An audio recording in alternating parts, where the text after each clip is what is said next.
après-midi, j'ai donné un message sur le Seigneur parlait et disait aux pharisiens, repentez-vous, car si les miracles qui sont faits au milieu de vous avaient été faits sous Sodome et Gomorrhe, il y a longtemps qu'ils se seraient repentis. Ces villes-là, Dieu avait frappé, il y avait trop le péché. C'est comme l'époque de Noé, Dieu avait balayé le monde par les eaux du déluge. Parce que le Seigneur voulait qu'on reparte sur de bonnes bases. Donc aujourd'hui, toi qui reçois la grâce du Seigneur, tu as le Saint-Esprit, tu as les 66 livres de la Bible. Amen. Tu as la grâce la plus absolue que les Juifs n'avaient pas. Amen. Ils rêvaient de voir le Messie. Amen. Ils rêvaient, ils voyaient le Messie au loin. Mais toi, tu peux le voir. La Bible dit que tu es sacrificateur, que tu rentres dans le lieu très saint quand tu fermes les yeux selon Matthieu 6,6. Et le Seigneur t'exhorte, te dit, mon enfant, même si tu traverses des difficultés, je suis avec toi. Amen. Tout seul, je te tiendrai dans la main. Donc tu n'es pas tout seul. Sache que tu n'es pas tout seul. Ne laisse pas le péché te tenir par la main. Parce que moi j'ai abandonné ça. C'est le plus grand piège pour ton âme et pour ta vie. Alors je te dis, le péché est plus destructeur qu'une bombe nucléaire. Tu le sais ça? Parce que, je m'explique, tu peux te faire exploser par une bombe nucléaire, mais si tu as donné ta vie à Jésus, tu es sauvé, ton âme est sauvée. Amen.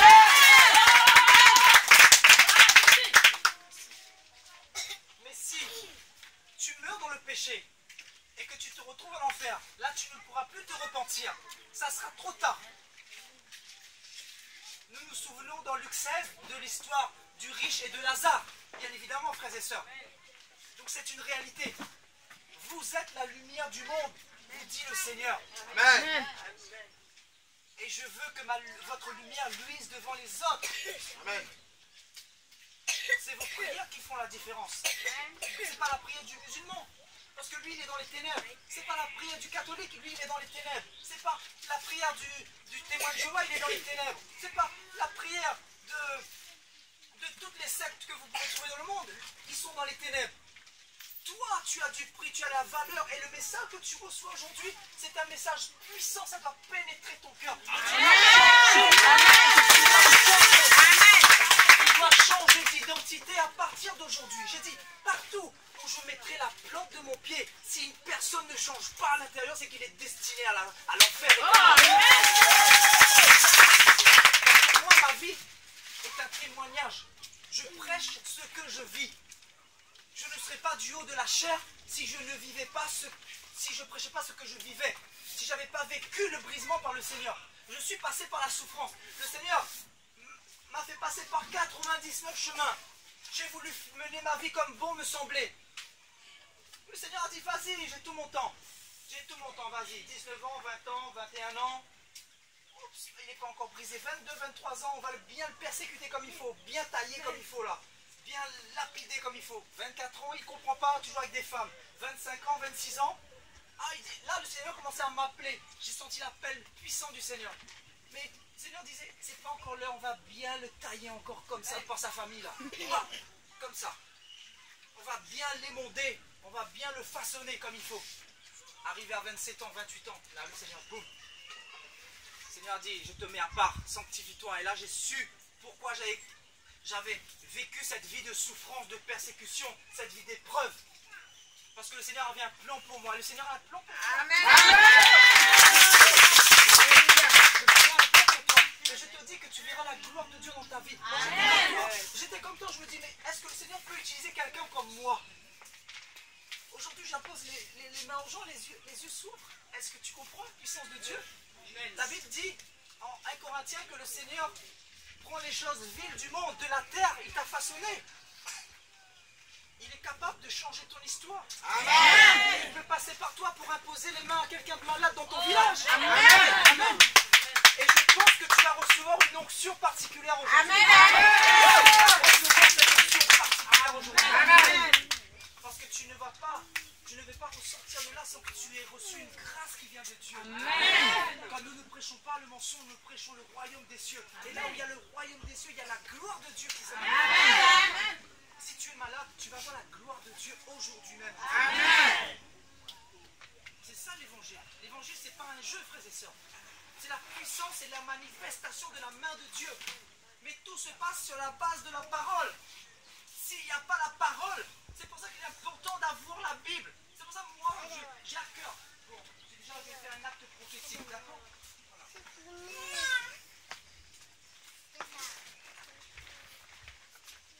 Voilà, je te confie déjà, voilà.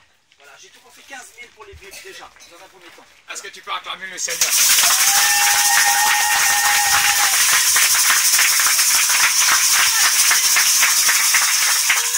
ne sais pas combien de Bibles tu peux avoir avec ça. C'est combien ça coûte une Bible ici environ?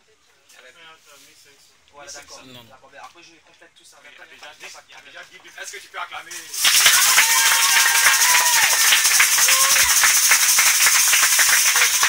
Je te donne cette Bible. Il faut que tu la médites. Hein. C'est pas pour qu'elle dorme dans ton placard. Amen. Amen. Donc la Bible nous dit que le temps est proche. C'est que chacun puisse posséder son corps dans la sainteté et l'honnêteté sans vous livrer à une convoitise passionnée comme le font les païens qui ne connaissent pas Dieu. Je viens de te parler de moi qui étais païen à l'époque, quand j'étais dans le péché. Le Seigneur a changé ma vie. Donc la Bible dit que quand tu es né de nouveau, tu ne dois plus marcher comme un pécheur, comme un païen, car tu es justement le prince de Dieu. Dieu, quand il te voit, il faut qu'il puisse compter sur toi. Amen. Tu vois? Amen. Moi, aujourd'hui, je suis passé à une autre dimension parce que je me dis, wow, j'ai tellement de poids sur les épaules, Seigneur, et je veux vraiment que ton royaume soit peuplé. Dépeupler le camp de Satan. Satan nous a fait trop de mal. Il a décimé nos familles par le péché, par les meurtres, par le suicide. Et je sais de quoi je parle. Donc, il est temps vraiment de se mettre en règle et de ne plus jouer avec votre vie chrétienne. Le Seigneur dit, nous ne voulons pas, frères, que vous soyez dans l'ignorance au sujet de ceux qui sont décédés, ceux qui sont morts. Nous ne voulons pas que vous soyez dans l'ignorance, afin que vous ne vous affligiez pas comme les autres qui n'ont point d'espérance. La Bible dit que les autres qui sont dans le monde, ils n'ont point d'espérance. C'est-à-dire, vous le connaissez, frères et sœurs, ils vivent et ils disent, on vit le jour, et voilà, donc on couche, on va en boîte de nuit, parce que demain on ne sait pas ce qui va arriver. Vous êtes d'accord? Nous, quand nous étions dans le monde, nous avions cette pensée-là. Mais quand nous sommes arrivés en Christ, nous avons changé de façon de penser, car la parole qui a pénétré notre cœur nous donne justement une espérance. Et c'est quoi l'espérance ici?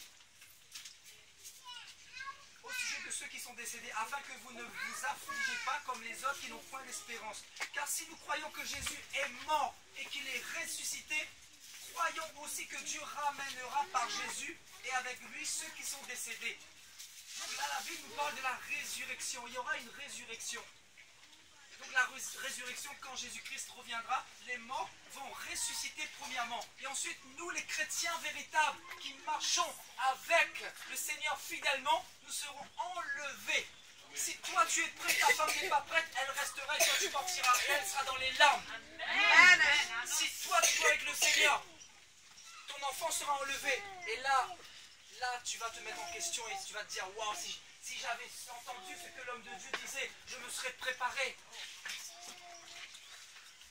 Car ça peut arriver à n'importe quel moment, frères et sœurs. Nous sommes dans les ténèbres. Nous sommes dans les ténèbres spirituellement. Il y a des lois impies qui sont votées. La France a voté le mariage homosexuel en 2013. C'est un exemple. C'est un exemple. Alors qu'est-ce que le Seigneur a dit? Tu t'attacheras à ta femme et vous deviendrez une seule et même chair. À ta femme, pas à ton homme. C'est un exemple parmi d'autres. Et nous pouvons voir beaucoup d'exemples, toutes les attaques terroristes, tous les jeunes qui sont dans l'impudicité, tous les jeunes qui sont dans le péché, la télévision qui est une porte d'entrée pour produire des fils de la géhenne, la télévision, frères et sœurs.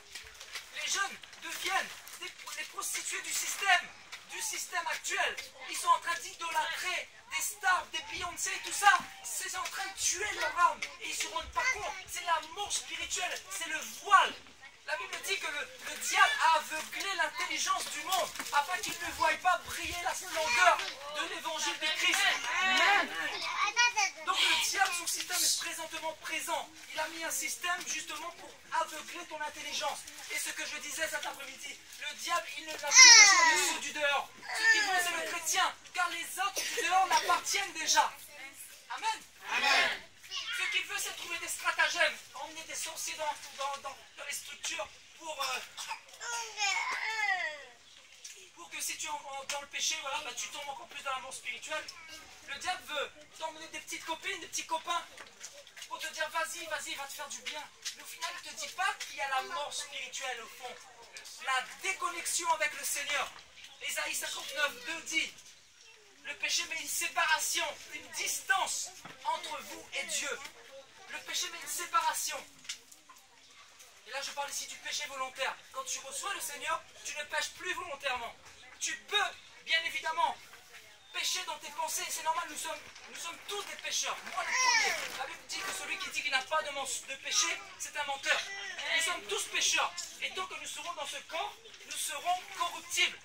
Mais le Seigneur va ressusciter ton corps. Si tu marches dans ses commandements, bientôt, il va te ressusciter ton corps. Il va te donner un corps glorieux.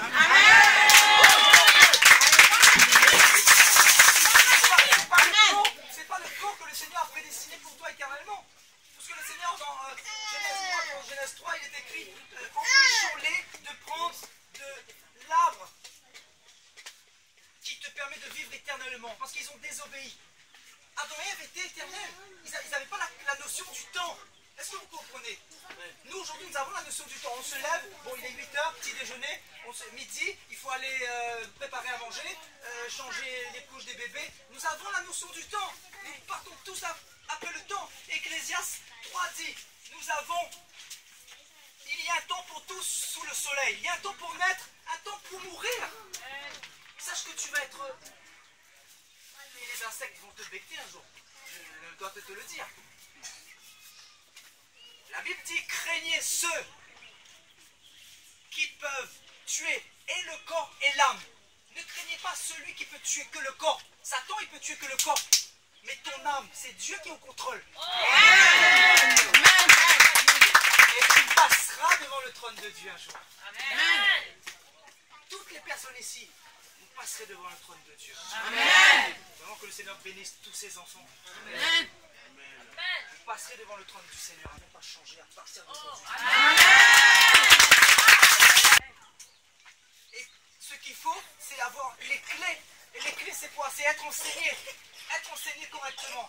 Passer du temps dans la présence du Seigneur. Méditer ta parole, la Bible. Tu vas avoir ta Bible à partir de maintenant. Je t'ai dit le secret avec le Seigneur. La sainteté et la connaissance de la parole. Donc tu connais les deux secrets. Tu ne pourras pas dire au Seigneur au jugement dernier, Seigneur, mais je ne savais pas. Tu ne pourras pas dire au Seigneur, tu ne savais pas. Amen. Amen. Vous êtes bénis. Amen. Voici en effet que ce que nous vous déclarons d'après la parole du Seigneur. Nous les vivants, restés pour l'avènement du Seigneur, nous ne devancerons pas ceux qui sont décédés. C'est le Seigneur lui-même, un signal donné à la voix d'un archange et au son de la trompette de Dieu descendra du ciel et les morts en Christ ressusciteront, premièrement. Ensuite, nous les vivants qui serons restés, nous serons tous ensemble enlevés avec lui sur les nuées. On va répéter tous ensemble. Ensuite, nous serons tous enlevés avec lui sur les nuées.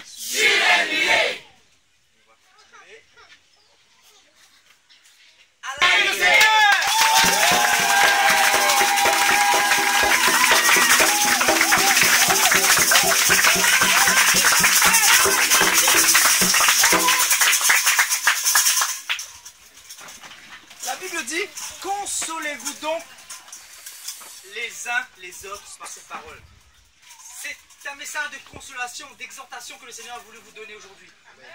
Mais de persévérance aussi. Vous devez persévérer. Ça ne sera pas facile tous les jours. Le chrétien, il a des embûches, mais le Seigneur va te donner le pouvoir. Danse, c'est le secret, je te dis, il n'y a pas d'autre secret. Le secret, c'est pas de donner ta dîme, non, c'est pas ça. Le secret, c'est pas la prière, 10 heures de prière par jour, non, c'est pas ça. Le secret, c'est pas donner ton offrande. Ça, c'est de l'hypocrisie. Le Seigneur n'en veut pas. Le Seigneur regarde et dit, mais qu'est-ce qu'il fait? Je le regarde même pas. Il est dans le péché et il est en train de me donner son offrande. Mais tu ne crains pas le Seigneur, tu veux que le Seigneur te frappe. Moi, je parle aussi au pasteur ici. On ne joue pas avec le Seigneur. On ne joue pas avec le Seigneur. Avec le Seigneur, tu dois être irréprochable, avoir une ligne de conduite. Une conduite irréprochable. Et revenir à sa parole. C'est ça le réveil. Le réveil, c'est quoi? C'est revenir à la parole que Dieu nous a donnée. Car nous sommes dans un temps où nous nous sommes tellement éloignés de la parole primitive.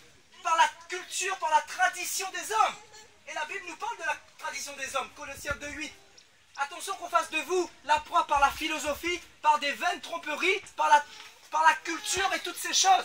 Car en Jésus-Christ habite corporellement la plénitude de la divinité. Ce n'est pas dans le monde que habite la divinité de Jésus-Christ. C'est dans la parole. Nous devons revenir à la parole. Si nous voulons voir la gloire de Dieu. Et je crois que le Seigneur est en train de souffler un vent de réveil sur les nations pour préparer son épouse, pour préparer son élu, bientôt qui sera enlevé dans les nuées. Et c'est une prophétie qui va s'accomplir, frères et sœurs. Amen. Toutes les prophéties de l'Ancien Testament se sont accomplies, laissez-moi vous dire. Celle-là va s'accomplir aussi et nous sommes à l'aube. Aujourd'hui, je voulais vous partager un message sur le nouvel ordre mondial. Mais par la grâce de Dieu, si Dieu permet, nous reviendrons et voilà, nous ferons les... Tout ça pour dire que nous sommes présentement dans le système du diable, le système de l'homme impie. Et l'homme impie est en train de faire son apparition. Plus le péché, plus la compromission, plus le sexe dans les églises, la fornication, plus les faux prophètes vont croître, plus le Seigneur va revenir. Il faut justement que ces choses arrivent, disait le Seigneur. Il faut qu'il y ait des attentats, des actes terroristes, des barbares, des fusillades. Il faut qu'il y ait tout ça. Des famines. Il faut qu'il y ait tout ça. S'il n'y a pas ces choses, je ne pourrai pas revenir. Car il faut que le péché soit à son paroxysme. Il faut que nous soyons à minuit. Et j'ai un ami qui a reçu une vision à Paris sur l'horloge de Dieu. Il était minuit moins 3. Et le Seigneur reviendra à minuit dans Matthieu 25. Matthieu 25, ceux qui ont une Bible, vous pouvez regarder, méditer chez vous. Le Seigneur reviendra à minuit. Et minuit, c'est l'endroit, c'est le moment où il y a le chaos total. Le Seigneur, il est obligé d'intervenir